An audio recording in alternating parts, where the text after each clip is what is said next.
4 toners are located here behind the front door panel. When they're empty, they will open.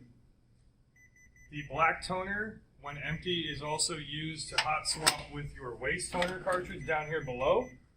So when this is full, you would throw this one out and put the new empty black toner down below.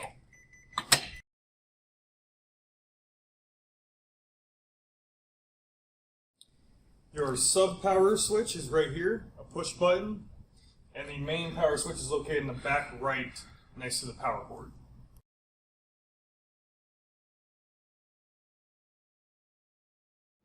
On the front of your device, you have a Dex Imaging sticker. This has your equipment ID number as well as the phone number for supplies and service.